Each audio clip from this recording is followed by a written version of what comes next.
All right. So, um, hi everyone. For those of you who are online, welcome. Today we have Kane, the CEO of American Binary. He's going to give us a talk about the cryptographic reset. The American Binary, from what I know, is a quantum-based cryptographic technology company that works with IBM.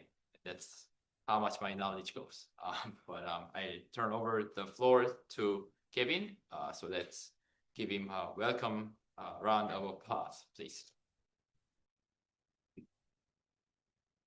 Well, thank you for your time. I'd like to share just a little bit on the overview for clarity purposes. So the company we founded in 2019 is American Binary.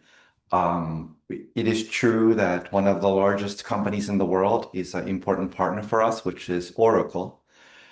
And we also have other large company partners underway. So we founded our company to focus on, eventually we focused on the transition to post-quantum encryption. Just a second. Okay.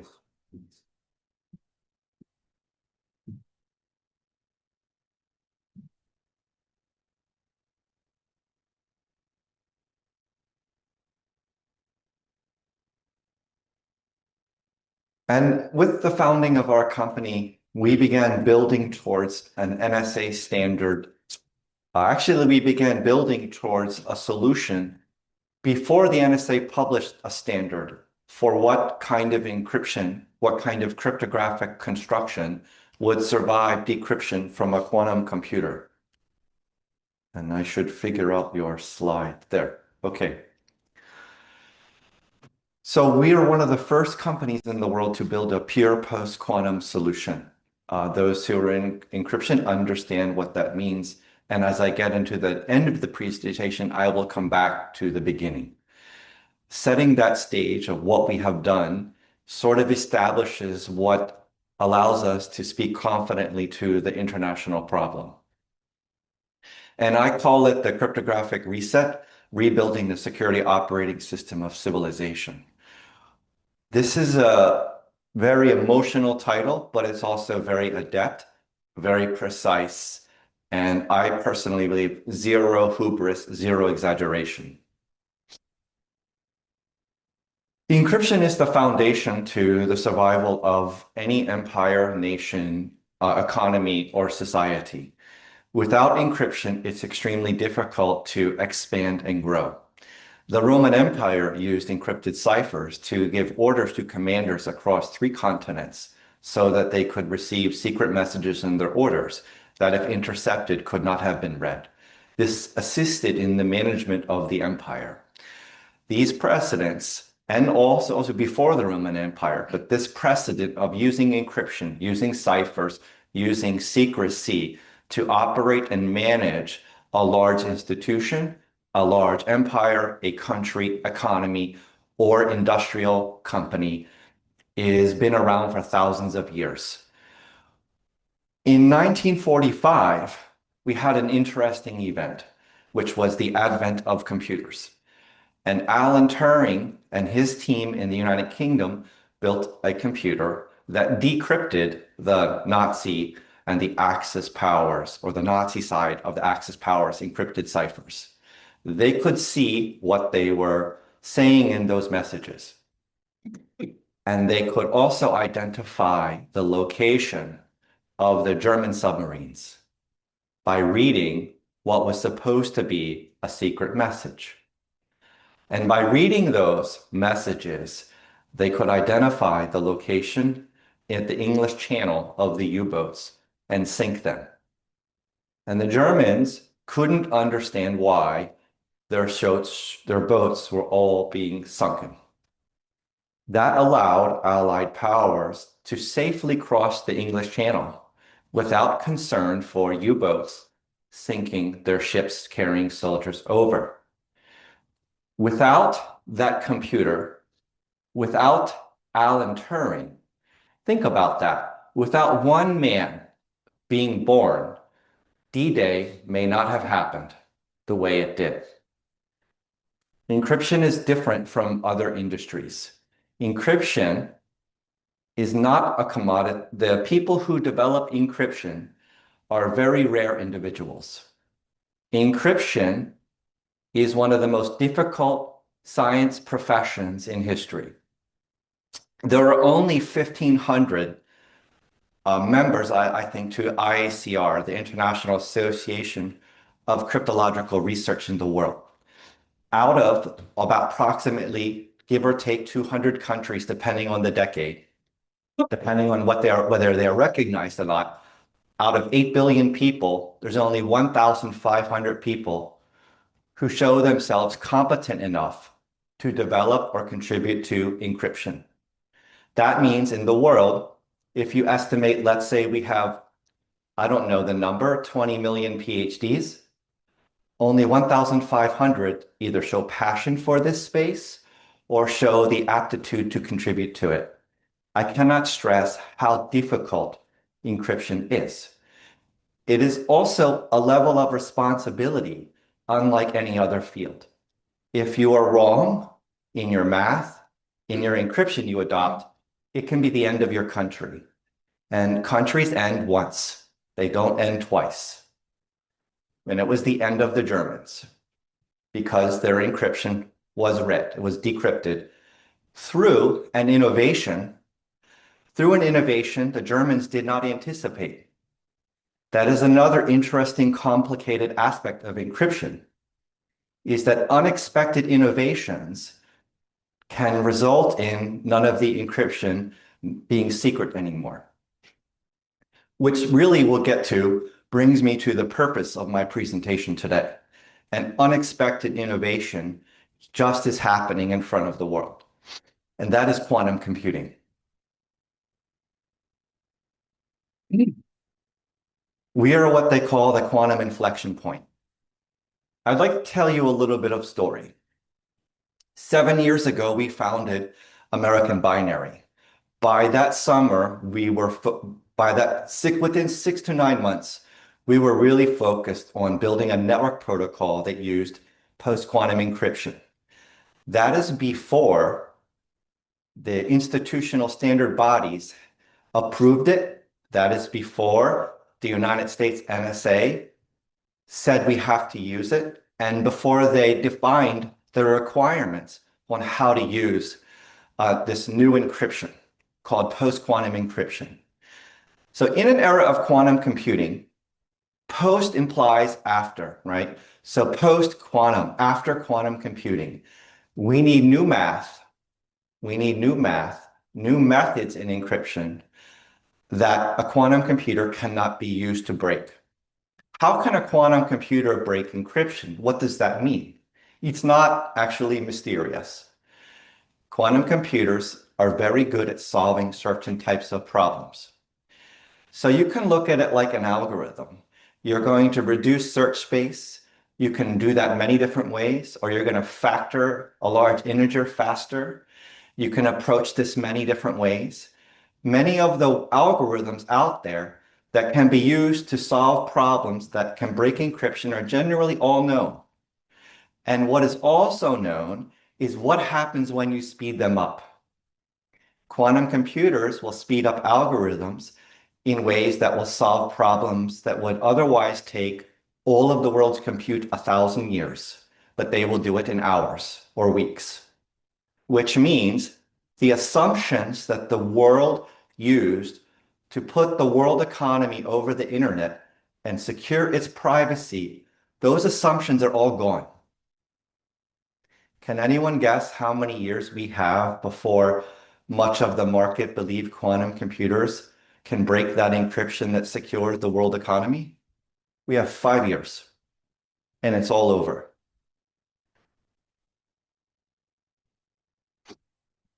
It is one of the greatest transitions we're going to have to undertake in the world, and it is certainly the first cryptographic transformation since the public internet was used to put the world economy over it and expand GDP growth significantly by accepting payments, by using the SWIFT system, your debit cards, emails, WhatsApp messages, communication for commerce.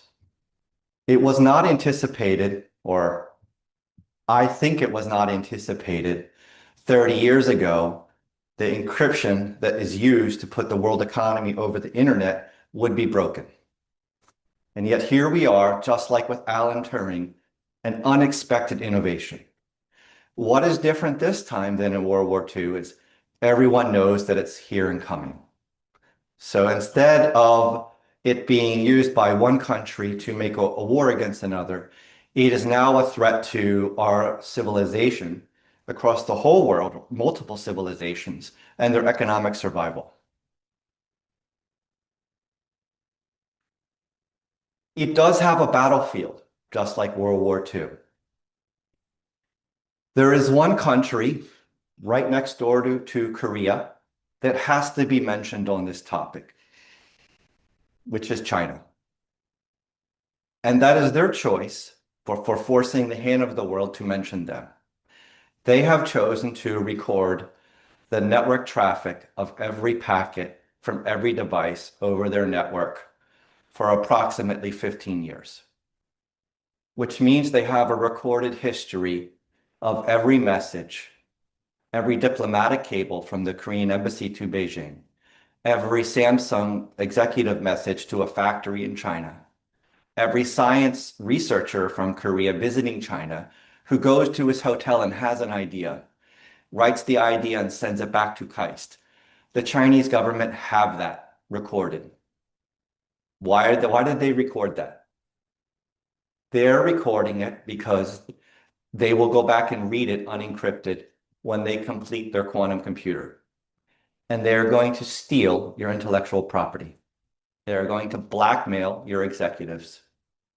And they are going to be nasty with it. They are going to use it like a weapon. They're a unique situation.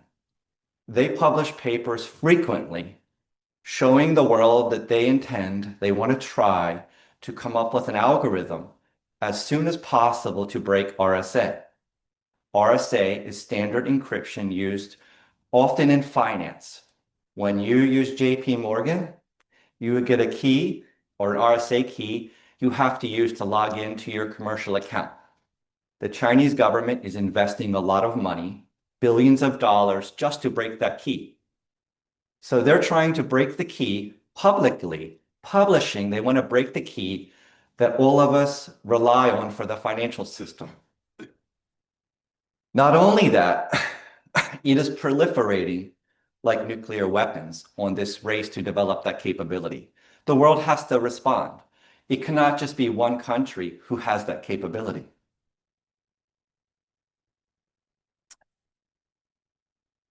When you look at that capability of building the ability to record and store network traffic over your country, the United States government calls that, or the Department of War, the NSA, and other intelligence groups call that a harvest attack. They are harvesting historical data. So when I use WhatsApp message in Beijing, and I'm a Korean scientist and I send my father a message, the Chinese government records that information, records that network traffic, and they store it. And then they're planning to decrypt it. Whatever you have in there, they will know eventually if they choose to invest resource on you uniquely, to decrypt you uniquely what you said. I would suggest to you it's not for speech censorship. This is for civilizational level intellectual property theft. The Chinese government is accused by the United States government and one of our former NSA director of stealing about $600 billion a year in intellectual property. Does anyone here know game theory? There is like game theory on a YouTube channel, and then there is game theory a little deeper. And I like to focus on game theory, less on the different way to do the games, and more on the conditions that make a good game. And one of the conditions for any good game is when you've got to tit for tat, it's too late. It's you lost. So when people say you have tit for tat, I say you don't know what you're talking about. Tit for tat means it's too late. So in order to prevent from getting to too late, the player in game theory has to engage in behavior that builds trust. You don't want to get to too late. So my position is 600 billion in IP theft a year is a defection. There is no backing out now of that defection. So the United States responds. So the Korean government responds. And in the process of that defection, the recording of network traffic is one of the mechanisms of defection to make it go faster. The intent is clear. The desire to decrypt information that belongs to private enterprise, that is the savings, that is your investments. Your parents invest money and they saved up their entire lives to send you to KAIST. And the Chinese government stands to rip it from their hands with all of the innovation you develop and just take it anytime you send stuff over their network. This is a harvest attack and it is urgent. Every 6 months to 12 months to 3 months, the president, no matter who is the president in the United States, signs an executive order accelerating the transition to post-quantum encryption, which we discussed. In the audience is a very famous cryptographer in Korea, and I encourage you to talk to him after, who has developed post-quantum encryption. In the United States, there are two processes to standardize post-quantum encryption. So 10 years ago, there is a group in the United States, a regulatory body called NIST, National Institute for Standards and Technology. They held an international competition from everyone in the world and said, let's bring the smartest people together in encryption, in math puzzles, and we want to develop something that a quantum computer cannot break. And in the United States, so far, they settled on 4 algorithms. The one I will talk about today is called ML-Chem. Yes, the name is obnoxious. It used to be something cool. It used to be called Kyber from Star Wars, like Crystal's Kyber, which makes the lightsabers. And I remember my first conversation with the founder of the Microsoft Cryptography board, Brian Lamaki, before I knew who he was. And we were talking about it, and I was like, why did they take the cool name and get rid of it? I still don't understand. I think governments sometimes just have to ruin things and make them sound nerdy, or not nerdy, actually uninteresting. So with Kyber, the NSA took the next step of those 4 algorithms that were standardized and said, we're going to write the requirement of how to use this encryption over a network. So I'm going to share an interesting quote I want you to remember. Using post-quantum encryption does not mean your network traffic is secure against a quantum computer. Well, what does that, how can you say that? Because it's not enough to throw a post-quantum encryption cipher somewhere in your network protocol and say, I did it. You have to follow specific requirements of how to do it. It's very tricky. You cannot make a mistake.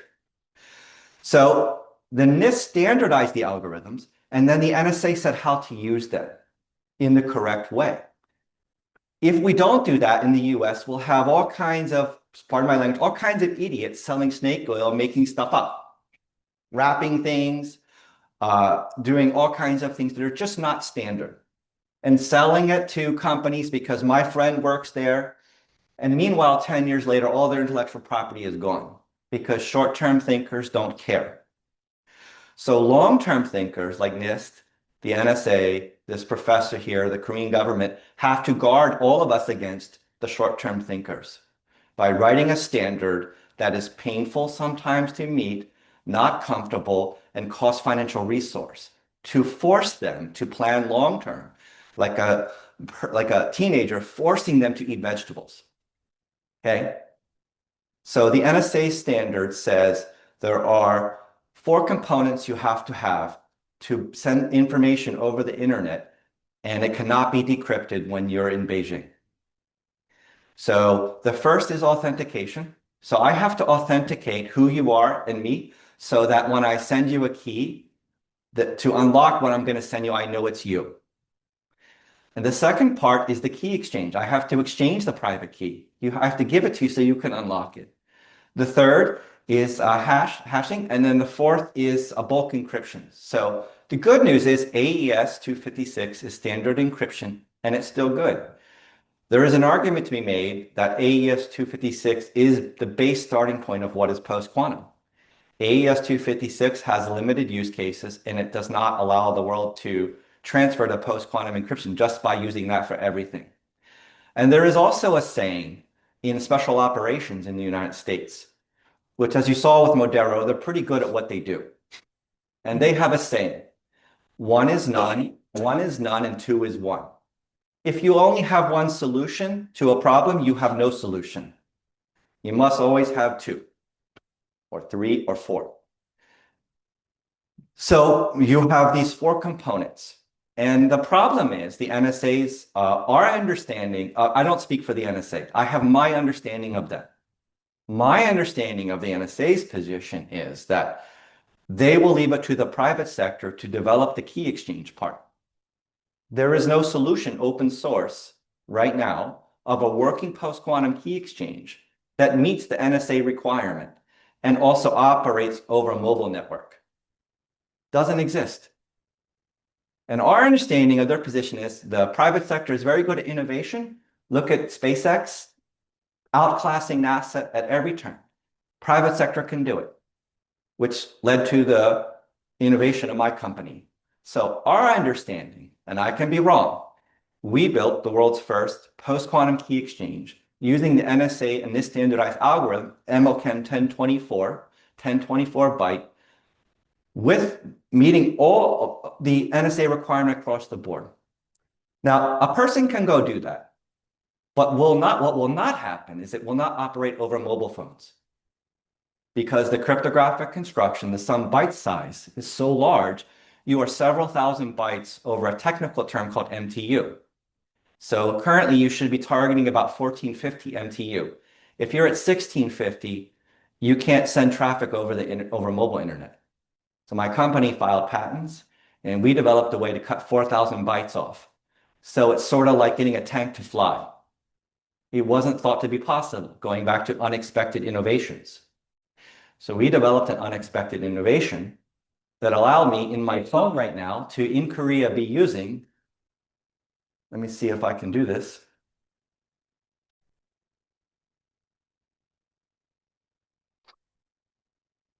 I am connected with CNSA 2.0 encryption standard right now to a US server with MLChem 1024 key exchange, MLChem 1024 used in authentication, which is a novel approach, and using SHA-512 and AES 256 GCM. Now, if you were to write that out and try to do it yourself, you're going to and follow the NSA standard. You either cannot figure out how we did it, or if you try to do it just by following a standard, you absolutely cannot do it.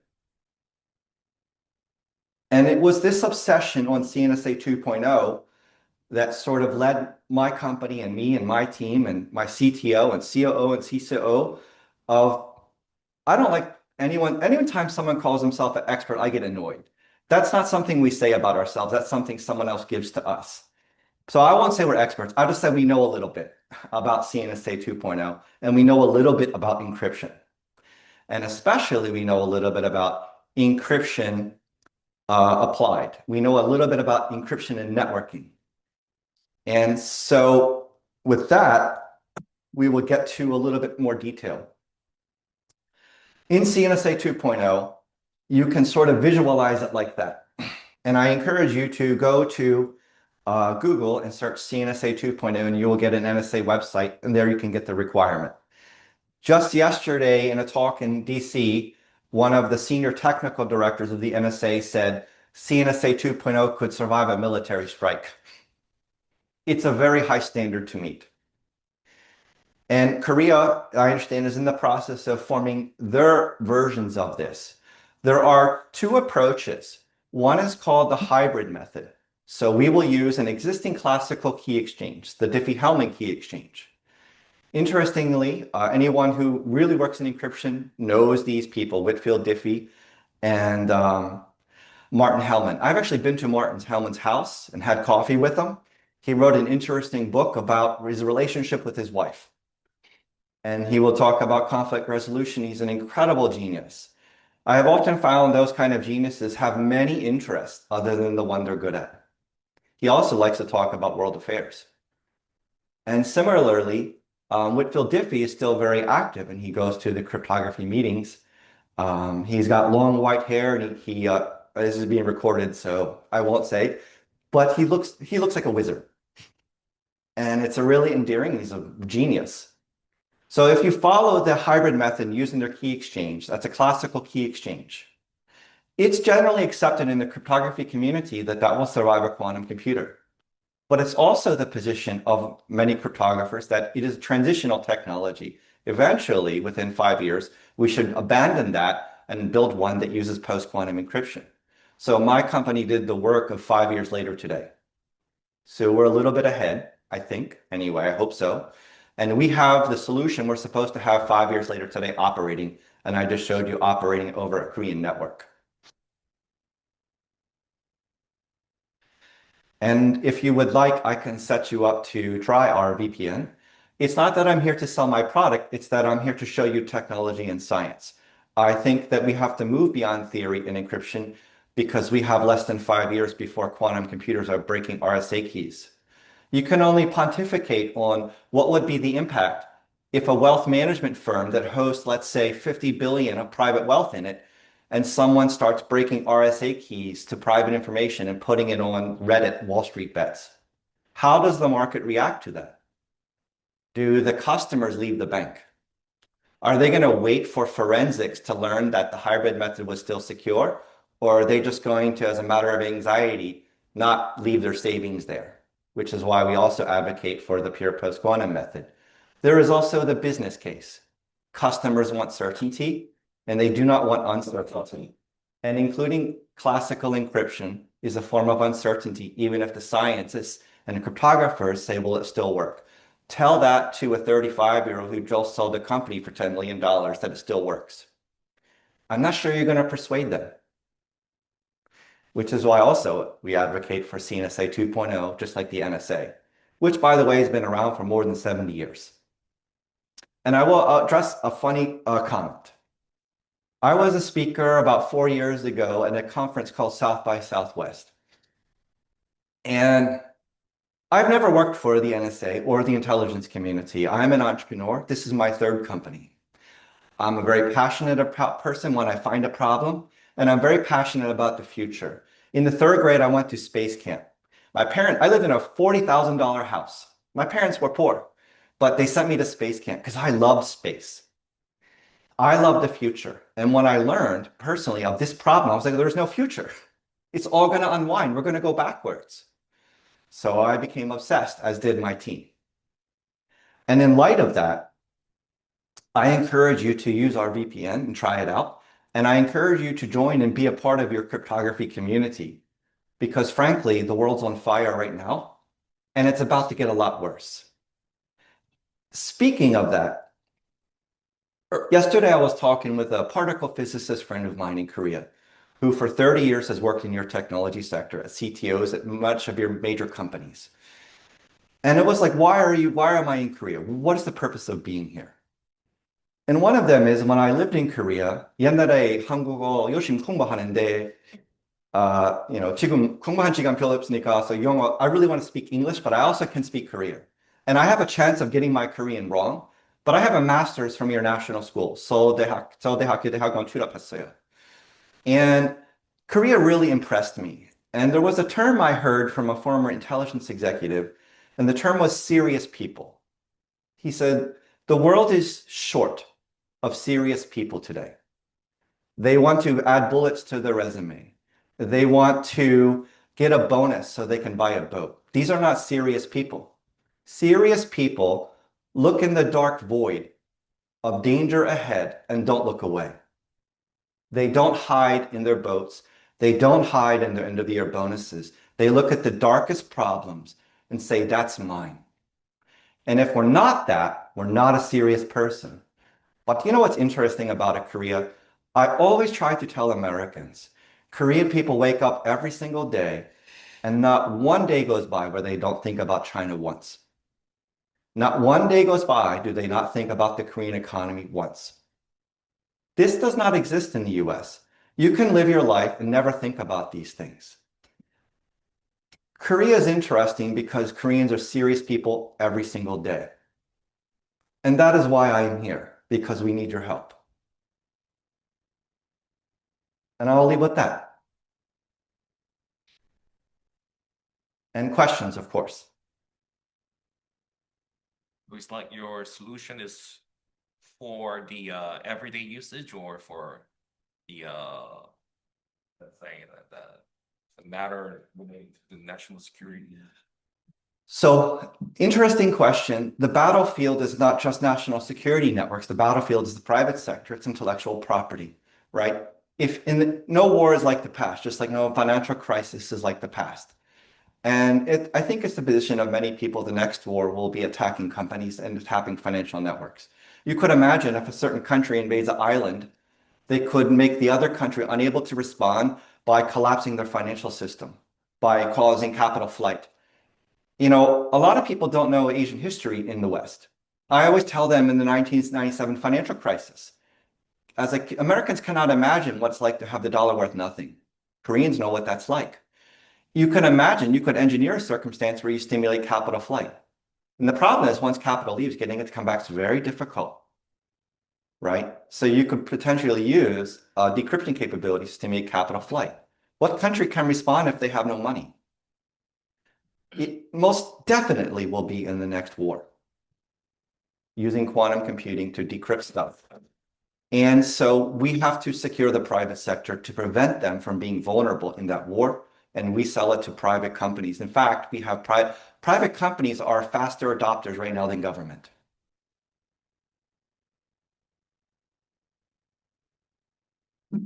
Any other questions? Yes. Very interesting. I wondered that NSA has a CNSA 1 and 2. They are now changing 2. Yes. I wondered that is there any guideline for the performance point of view? That is only the security, so that in application form, so it should be low latency. Oh, I'm so glad you brought that up. The issue for the real-time application, since that the too strong crypto takes long time. So is there any also that any criteria for evaluation CMVP program for CNST? So there was just a discussion yesterday about standing up protection profiles. So the US is fast underway on creating the evaluation process. Right now, if you want to sell to the US government and there's a requirement out for a sensitive system now, the NSA is the reviewer, right? So that is it right now. That's how it's always been. But they're standing up those profiles. FIPS 140-3 comes into effect, I think, in September. MLChem 1024 is included. One of the unique things about the NSA standards, they do not allow the weaker versions of the encryption. It's the list level 5, they call it at the top. A longer time to negotiate the setup, the protocol and problem. Well, okay, so thank you for kicking the soccer ball here, and I caught it exactly. So Oracle did a white paper on our protocol. So I'll put my CEO hat on, I'll sell my company. And it's 70% faster than Cisco AnyConnect. And I can tell you how we did that. So we took WireGuard, the UDP protocol, and we ripped the encryption out. And we redid our cryptographic construction and our innovations around the key exchange inside. WireGuard is very fast. And one quote I heard from the US government is WireGuard does everything right with networking, everything wrong with encryption. So we redid the encryption, redid the innovation. Resource restraint component like IoT. Okay, yes. It doesn't work. So that's out of my depth. You know, I have a friend who is a Stanford physicist, and they built a semiconductor company, and they are working on I think ASIC solution for CNSA 2.0 and hardware acceleration. So That's out of my depth. I'm happy to bring him. We should invite him with us to Korea in July.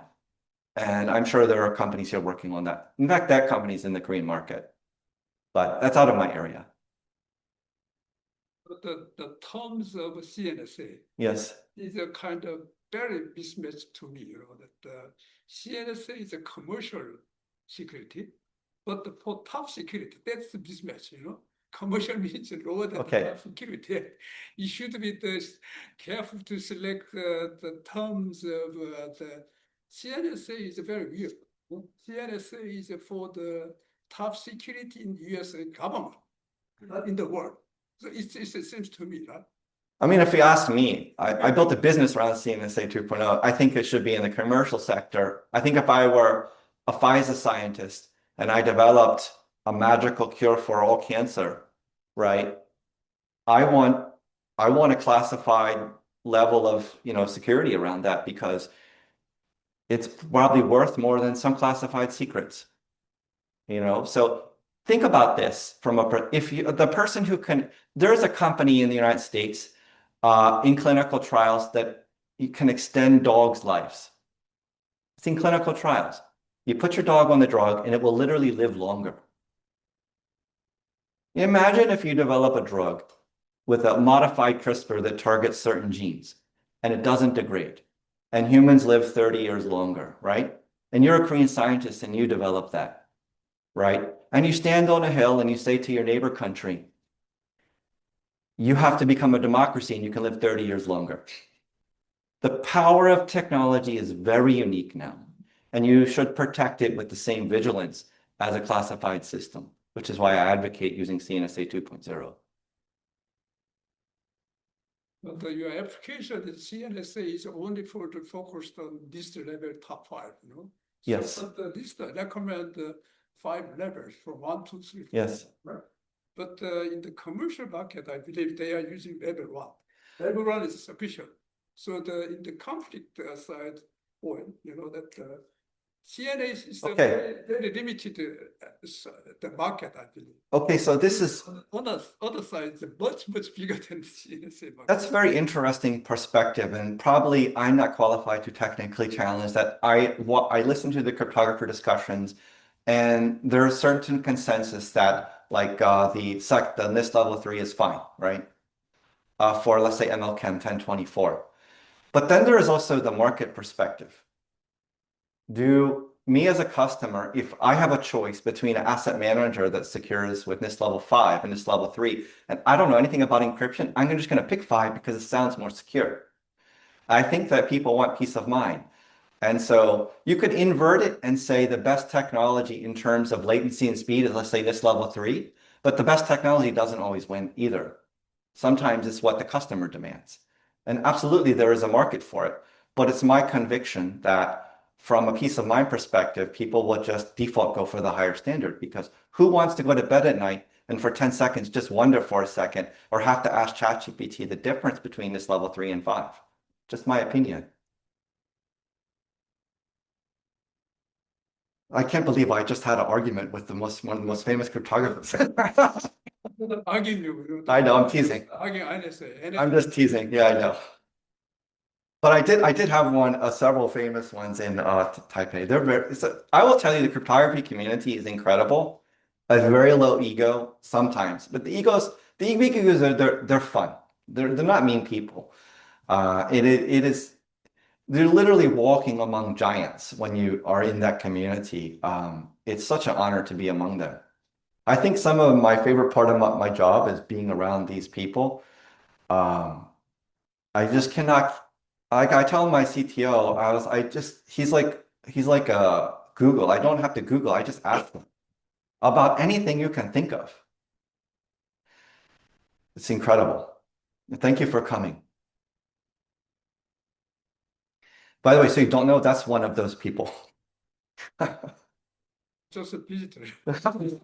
Okay. Any other questions? Oh, come on, you gotta ask something. One more. Okay. I don't know if I can answer, but I'll try. Check the Yes. Yeah. Yes. But currently you are now only the Kyber, back Kyber. Yes. So back Kyber, I know you implementing the 2024.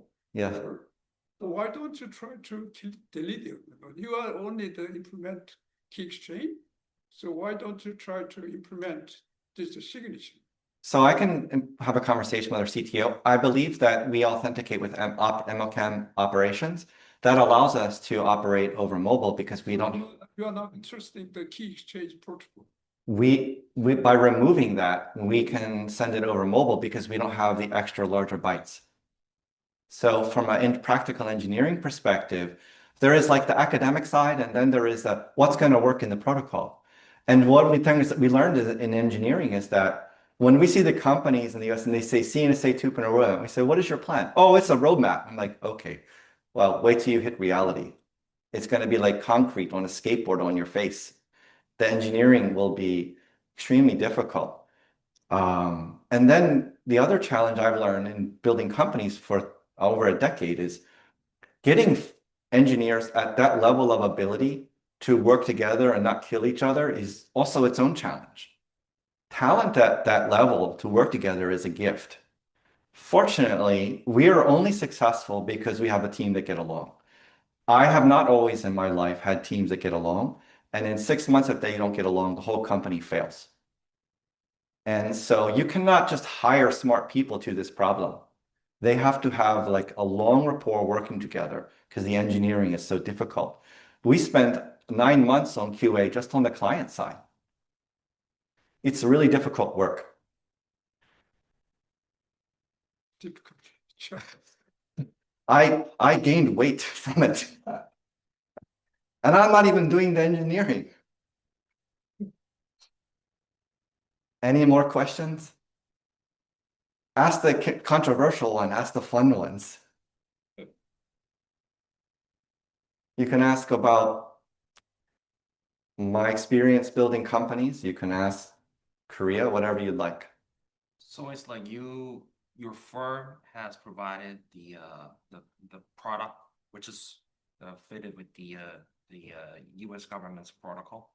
The requirement that they put out, they want to see, we built to that requirement. So it's like I have a question whether it's I mean the threat from since you have mentioned about the threat of China. Okay, now we're getting exciting. Yeah, it's becoming materialized. Yes. I mean, like, so it's like is it possible to technically defend our encrypted systems from their attacks just by following the one country's protocol?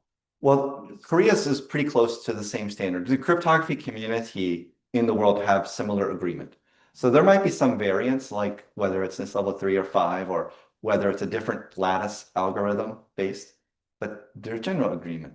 So it's not that you're following a standard, you're also following the sort of academic consensus.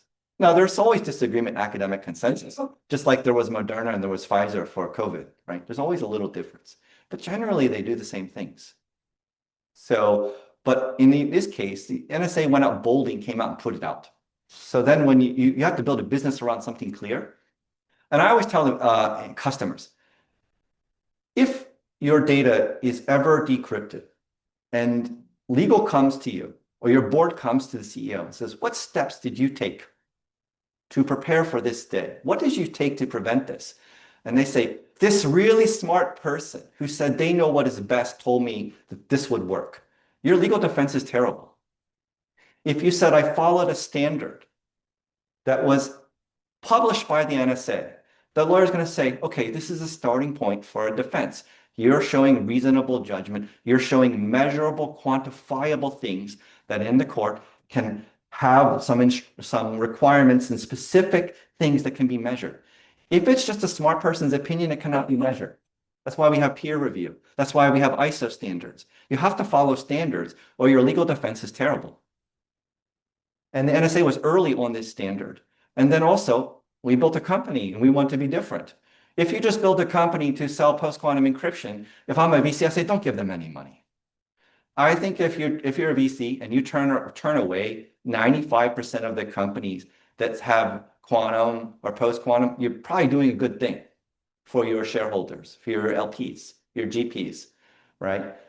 It's like blockchain. So many people slap on stuff and they think, oh, I'm going to build a product, scale fast, and get a big Silicon Valley VC. And I say, that's terrible. It's terrible because this is encryption. It's like handling enriched uranium. This is not for some hackathon fail fast thing. The failure rate for encryption has to be 0. Our civilization is on, it's the end of our economy. It's the rise and fall of countries.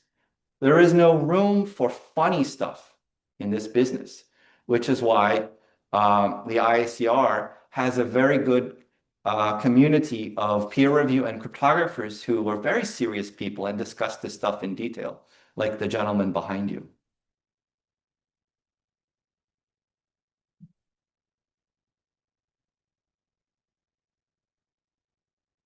Any more?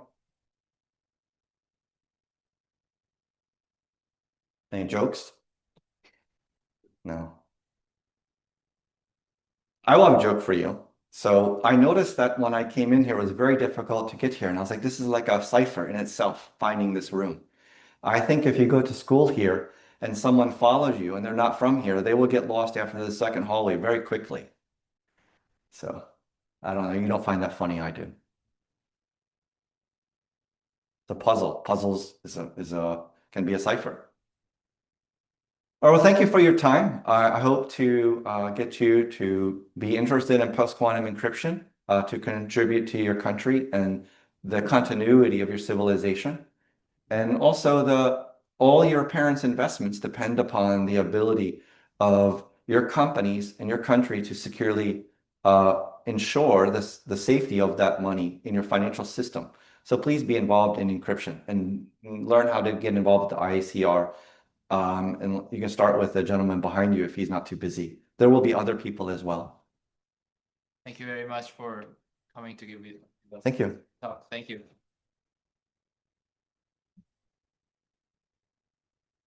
오늘 이걸로 끝나는 거예요?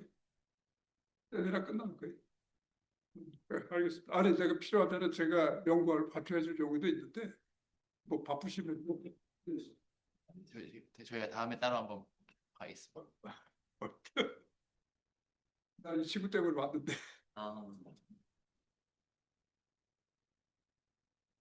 그러시죠 뭐. 제가 명함 하나 드리고 가겠습니다. 예. 오늘 대학은 처음 와갖고 네. 제가 대전에 있었거든요. 저.